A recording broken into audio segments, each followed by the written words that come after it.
prélude à la rencontre du président Laurent Gbagbo avec la jeunesse le 1er avril 2023, des équipes sont mises en mission à Abidjan et à l'intérieur du pays sur l'initiative du vice-président Stéphane Kipré. Les chefs de délégation des différentes missions ont récupéré ce 10 mars leur kit des mains du premier secrétaire général, Justin. Ces kits sont composés de casquettes, d'affiches et de t-shirts avec la mention Laurent Gbagbo t'écoute. Le secrétaire général adjoint Daï Nestor en charge des structures spécialisées et porte-parole dévoile un pan de la mission. Nous partons donc ce matin à la demande du premier vice-président exécutif, le camarade Stéphane Kipré, qui est donc chargé de l'organisation pratique de cette rencontre.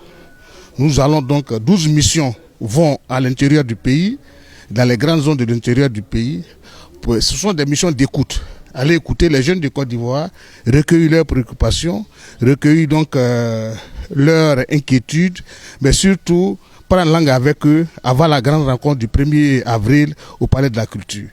Donc c'est donc une mission qui sera déterminante dans le reste du processus, surtout pour la mobilisation de tous les jeunes de Côte d'Ivoire quant à la rencontre grandiose du 1er avril au Palais de la Culture. Il profite de l'occasion pour lancer un appel aux jeunes. Je demande donc à toute la jeunesse ivoirienne de se mobiliser, de rester disponible et de se mobiliser pour donc participer à ces assises-là qui auront lieu le 1er avril avec le président Laurent Gbagbo.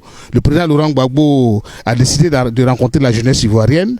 C'est un ami des jeunes. Il a beaucoup de projets pour les jeunes, il a beaucoup d'idées pour les jeunes, il a des projets rénovateurs pour les jeunes. Je crois que les jeunes doivent être à notre écoute, ils doivent se mobiliser car la journée du 1er avril est la leur avec le président Laurent Gbagbo. Jeunes de Côte d'Ivoire, apprêtez-vous à recevoir chez vous les délégations du PPACI.